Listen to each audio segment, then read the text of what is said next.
what it instead has, so no key features. There's no lines of symmetry. However, this has symmetry with the origin. Symmetry with, bless you, the origin.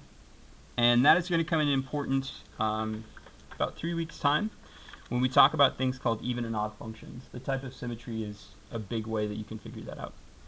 And then there's no asymptotes. So asymptotes, none. So linear functions, no key features, symmetry with the origin. And what symmetry with the origin means is that, like, if you were to put your pencil right on 0, 0 and rotate your paper 180 degrees, it's going to look the exact same upside down as it does right side up. That's what symmetry with the origin means. So it's not a line of symmetry. Instead, it's a point where you can rotate the parent function 180 degrees, and it's going to look exactly like itself after it's been rotated. Okay, next one is the quadratic function. Quadratic function is that parabola right there. Key features. With the parabola, we have a vertex. And the vertex is the, depending on if the parabola opens up or down, this one opens up. The vertex in this case is the lowest point the parabola reaches. What would that be in this case? 0, 0. So it has a vertex at 0, 0. And that's its key feature. Lines of symmetry. This has a line of symmetry. Anybody want to make a guess what that line is that it's symmetric with? The y-axis. The y-axis, okay. So there's two ways that we can write that. I can write symmetric with y-axis. How would I write the y-axis as an equation of a line, though? X equals 0. Oh, there's two answers. So somebody said x equals 0. Somebody said y equals 0. Which one is it? X equals 0. Yeah, it's the opposite of what you think it should be, because x lines are the vertical ones. Yeah. So it's also symmetric with the line x equals 0. It's a different way that you can write the y-axis. Okay, and then any asymptotes? This one has none. All right. The cubic function, key features. This one doesn't have a vertex, but what it does have is a point of inflection. And a point of inflection is this place where it's kind of bending towards. And in this case, it's at 0, 0. And so it wouldn't be called a vertex. It would be called a point of inflection. And that point of inflection is at 0, 0. What kind of symmetry does the cubic function have? Anybody want to take a guess? Symmetry. Does it have a line that it's symmetric about? Or does it have a point that it's symmetric about? Right, with the origin. And so this one has symmetry with the origin.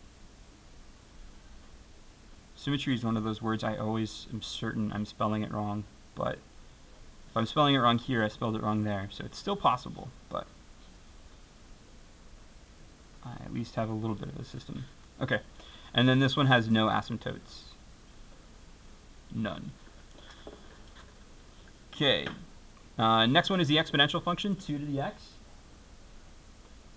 Key features, this has no vertex. It has no point of inflection either. So for key features, we're going to put down none. And this also has no type of symmetry. It's not symmetric to any points, and it's not symmetric to any line. So no symmetry. However, it does have an asymptote.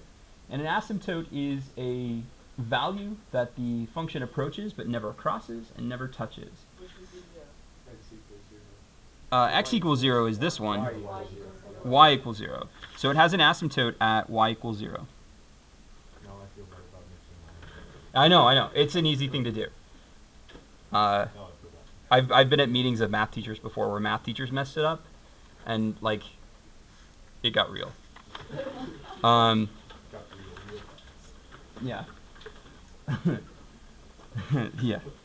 Just remembering, like that meeting was so. Never mind. Okay. Well, like it was a meeting where we were discussing standards, and it was like math teachers from across the state, and like one teacher from like. I want to say it was Lodgegrass or Plentywood or something. She got so mad about the way that we were interpreting the standards that she threw her pencil and stormed out of the room. I am not kidding. Yeah, I feel like that's Lodgegrass. Like it was It was nuts. Everybody else just kind of sat there awkwardly in silence for about 5 minutes. And then you Yeah, start I feel like it's a very awkward meeting having all these math nerds Right? in the one building. It can be, yeah. Okay.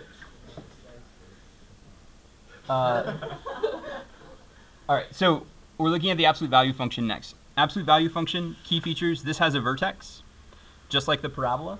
The vertex for the absolute value function is going to be either the lowest spot or the highest spot, depending on if the absolute value opens up or down. This one opens up, the parent graph does. And so its vertex is going to be at where? 0, 0.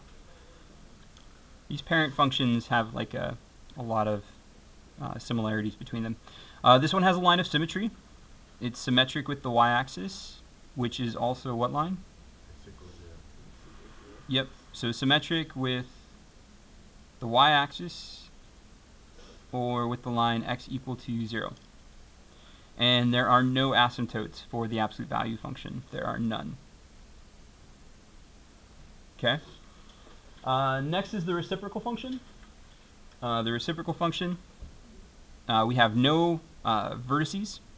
We have no points of inflection. So as far as key features, we're going to put down none. There are a few other things that can be counted as key features on this function, but we're not going to talk about them just yet. Lines of symmetry. This has 2 lines of symmetry. Actually, sorry, it doesn't have 2. It has 1 point of symmetry. Yeah, it's symmetric with the origin. Symmetric with the origin. So if you were to rotate it around the point 0, 0, 180 degrees, it would look exactly like its original self. And then asymptotes. This one has 2 asymptotes. Yeah, the 2 asymptotes are y equals 0 and x equals 0, or the x-axis and the y-axis in this case. It's better to say y equals 0 and x equals 0 because it's actually going to make your work easier next week when we start shifting these functions around. Okay, and then the last one that we're doing key features for, square root. This one does have a vertex, and that vertex is at, guess where? 0, 0. Indeed. As far as symmetry goes, this one, the way that it's drawn, has none. There is an extension we could do to this graph, but that would make it no longer a function, and then we wouldn't have it on this basic functions sheet. So for now, we're going to say that this has none for symmetry. And then for asymptotes, again, even though it doesn't go like any further than 0 on the x-axis and it doesn't go any lower than 0 on the y-axis, yeah, it's starting there. It's different than an asymptote, and so there's no asymptotes, none. Now what's going to end up happening with this is next week we're going to start talking about doing translations to graphs, and having this this handout completed and readily accessible is going to make those assignments cake. It's going to make them so super easy.